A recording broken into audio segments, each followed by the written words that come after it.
Jim, it's always been great whenever we've spoken, and I know you've been a great supporter of the sport. And it's just crazy what's happening in Ukraine right now, especially with Vitali being one of the highest profile figures over there. Yeah, and with him being the mayor there, that really adds, I guess we could say, fuel to the fire in this whole situation. Absolutely. Vitali's the type of guy who could have done anything he wanted after he retired from the sport of boxing, but he wanted to really lead Ukraine into the right direction and get away from the whole corruption aspect that they were known for. And now he's right in the crosshairs of Putin, so to speak. Literally. He's in the city. He's in the city with his brother Vladimir. They're trying to hold down the fort, but it's every day, every hour, it just seems like it's getting worse. I texted with Vladimir yesterday, and today he didn't respond, but I know they're kind of in a safe zone there in the city, but that might not last that much longer. Tom, Vladimir has been quoted as saying he will take up arms and fight. That's true. Hand-to-hand combat if necessary to defend his country. Yeah, they both have tremendously brave hearts and are very loyal and passionate about defending their country. And I think and Vladimir did enlist in the military, in the reserves, and said that he would take up arms because he's trying to inspire the other Ukrainians to defend their country. Because he knows that he is a role model, and he also knows that he has tremendous influence on the people in his country against those who will try to, in this case, invade his country. Absolutely. It's one of those situations, Jim, where, with the military, it's going to be virtually impossible to stop Putin's military action. But when it actually comes to defending the neighborhoods and the cities and the streets, that's where I think you're going to see a lot of resistance from the nationalistic Ukrainian people. Tom, if or when that is the case, then the odds are that there will be a lot of serious injuries and deaths, and Vladimir could end up being one of those who will perish. You're right, Jim. And that I was up all night watching this, watching the news, and just watching as things were getting worse and worse, and it's led to first there was speculation it might just be an incursion, might just be in that eastern part of the country, but now it's a full-scale invasion, and they took over Chernobyl.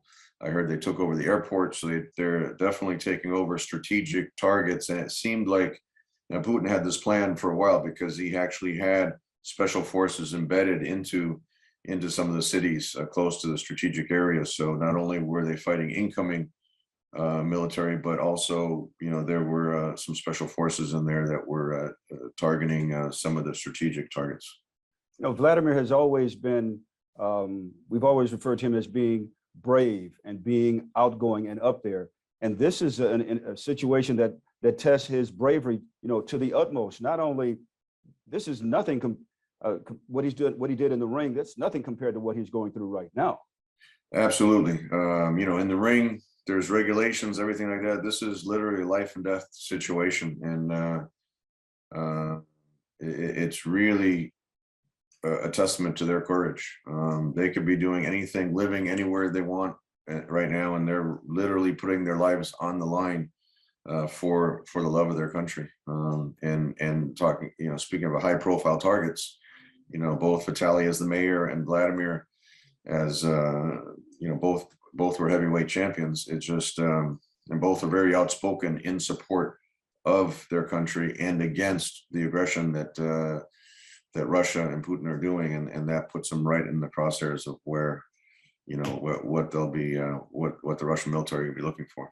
Yeah, because that makes them high profile up at the top of the list as to people that the Russians will want to get in and to get to.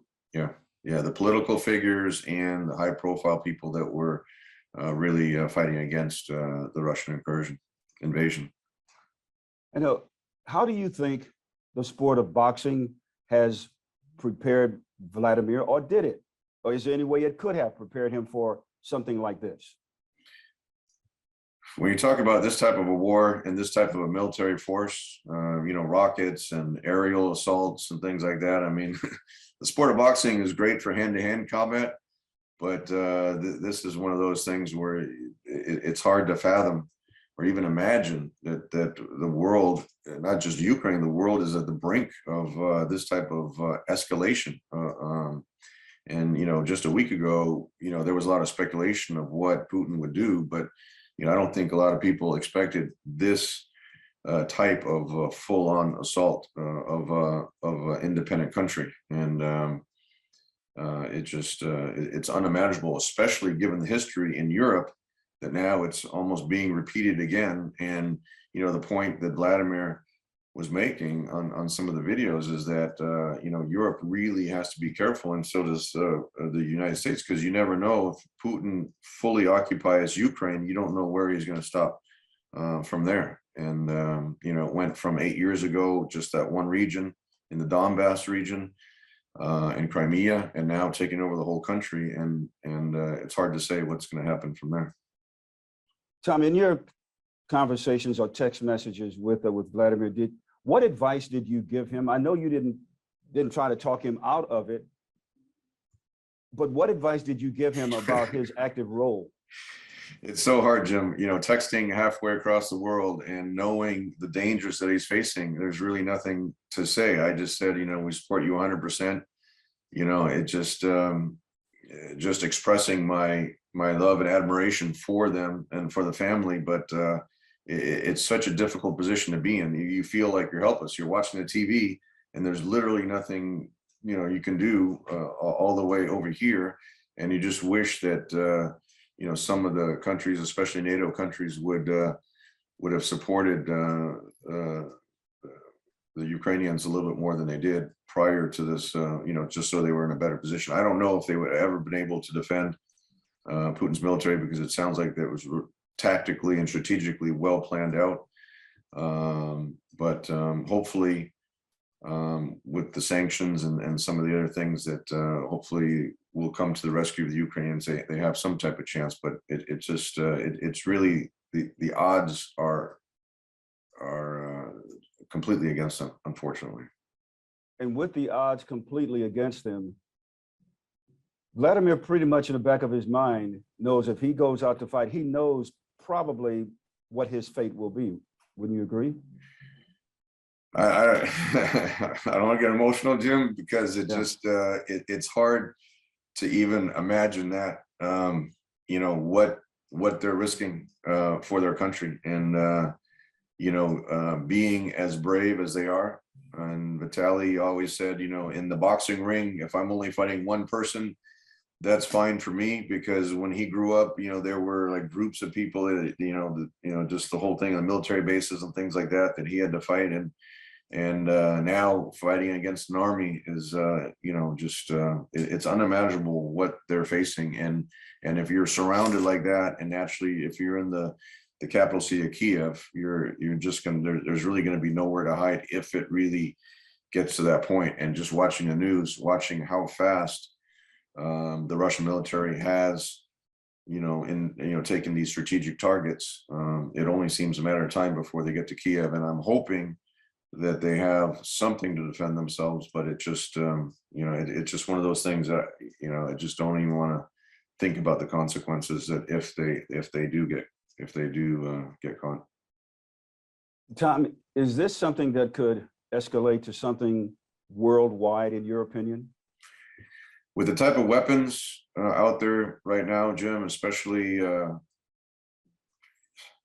you saw what happened with that airliner 8 years ago when the airliner got shot down, and that was a mistake. Someone pressed the wrong button against the wrong airliner, and if a mistake like that happens, and it could really escalate very quickly, because then one side might make a mistake, the other side is going to retaliate, and then, I mean, literally the world could be on the brink of World War III. It's just, it's one of those things that last week you wouldn't have thought about it. I always had this fear in my heart, knowing kind of the European history, and here we are today. And it just, you don't know what's going to happen now with also not only Russia, now you have China also, wanting to expand their ambitions back to Taiwan. So this really could have a worldwide global impact. But right now we're talking about the Klitschkos in Ukraine, and it's just one of those things that it's a terrible thought to think of what their fate might be. And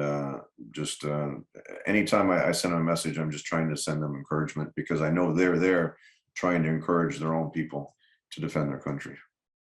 Because you knew all along that if something like this did happen, that Vladimir would take the stance that he is taking.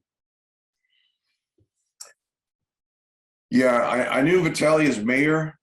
He was, going to defend the city with every resources that he had, and Vladimir has always supported Vitali's political career and his fight against corruption and to improve the city of Kyiv. When I saw the announcement that Vladimir's entering the military, then I knew, it was just like from then on. I mean, they're going to fight, with everything they have, and hopefully they have something to fight with, just to combat some of these weapons. But I understand the tactical advantage at night, especially with the aerial advantage that the Russian military has. And one of the first things that they took out were the anti-aircraft installations. So, it's just like strategically the Russian military hitting targets. And it's just one of those things that they're right in the middle. They're right in the middle of everything. When you were with them in their days in the ring, did they ever talk about something like this happening? Could they see themselves being heavily involved in something like this? Because sometimes you think, you just kind of talk about things that could and should happen, but sometimes you don't think they ever will happen. Was that the case with them? It was more so the fight against corruption within their own country, to fight for the independence of Ukraine. They grew up in the Soviet Union. Their father was actually a colonel in the Soviet military, and they grew up on military bases. And so when the Ukraine was able to gain its independence, they knew it wasn't easy back then, and I don't know the exact history of all what I've heard on the news with the Minsk treaties, where Ukraine was supposed to give up their nuclear weapons, and then in exchange for that, they were guaranteed to be safe as an independent country. And you see now, those treaties don't mean anything, and when you get the wrong leader with the wrong military in power, with those type of ambitions, those treaties unfortunately don't hold up. And so now, without any type of the type of weapons that they need to really defend themselves, it looks like it's very dangerous for them. And to get back to your question, they always were fighting against, for the independence. So I think in the back of their mind, because they were used to the Soviet system, they were fighting against it. I don't know if anyone within the last, I don't know how many months, ever figured that it would escalate to where we are right now. But I think in that region, you always kind of had the sense of, even when, it's strange, Jim, I can relate a personal story to you. When Crimea and Donetsk and that area was being invaded, and I was going to go visit them, I'm like, is it safe to go to Kyiv? Because you guys are at war already, or at least there's fighting in the country. And I said, oh no, that's all the way on the Eastern Front. But there was active shooting. But when you were in Kyiv, it was like regular everyday life. You didn't have that sense. But now it's just like the whole country. You look at the map, and it's just the Russian military is coming in from every side, and it just seems like it's surrounded. And Kyiv is really the lifeblood of the whole country. What happens in Kyiv, determines what happens in the country of Ukraine. And that's why, Vitali and Vladimir are doing and saying what they have said about probably giving up their own lives, so they know that if Kyiv goes, then everything goes. Absolutely, and that's Putin's number one target. He knows that if he can take Kyiv, then pretty much the rest of the country is doesn't have the resources to defend itself. And so I'm sure that Kyiv is pretty heavily fortified, and probably have had some preparations for this type of situation. But when you have the aerial assaults and you have people on the ground and tanks moving in, it's hard to really fathom what odds they're facing right now. Yeah, because that was leading to what I was getting ready to talk to you about. The odds are greatly against them being successful in this mission. Yeah, it really is. And I don't want to make it sound like it's a hopeless situation, but you characterize it the right way. The odds are definitely against them. And I just hope, I don't know what it is. Vladimir in one of his texts said we're prepared, but I don't know to what extent that means. How are you going to fight these type of weapons coming at you? And I just hope that they do have something that they can at least defend their city and their country, and hopefully again that they get some help from the NATO countries. That's Ukraine's not part of NATO, but again, it's right next to Poland. It's right next to all these Baltic countries and all those NATO countries, and that's one of those situations where you don't know how far Putin will go in that quest. It's like they're caught right in the middle of everything. Right in the middle. You couldn't have said it better. They're right in the middle of everything, and at some point there's going to be nowhere to hide for them. And I just try to get daily updates, and I'll keep you posted. The next message I receive to them, and I appreciate you highlighting. I know you followed their career. You've come to some of their fights, and I just appreciate you highlighting the situation that they're in right now. Listen, Tom, I can't thank you enough for taking the time. One of my favorite sayings has always been "keep the faith."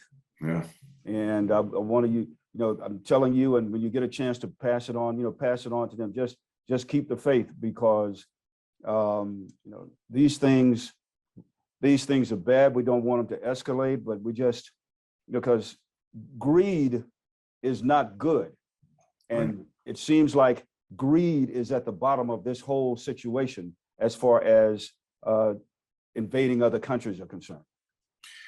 Yeah, it's hard to really pinpoint what the exact motivation is. Putin gave the speech about how Ukraine used to belong to Russia and needs, for safety of Russia, and he doesn't want weapons in Ukraine. But it's unfathomable that another country can take over an independent country like that, regardless of what the history was, in such an aggressive military fashion with no regard for. There's going to be countless lives lost in this battle, and it could be a long, drawn-out battle. But with the type of weapons that the Russian military has, they can start really escalating it pretty quickly.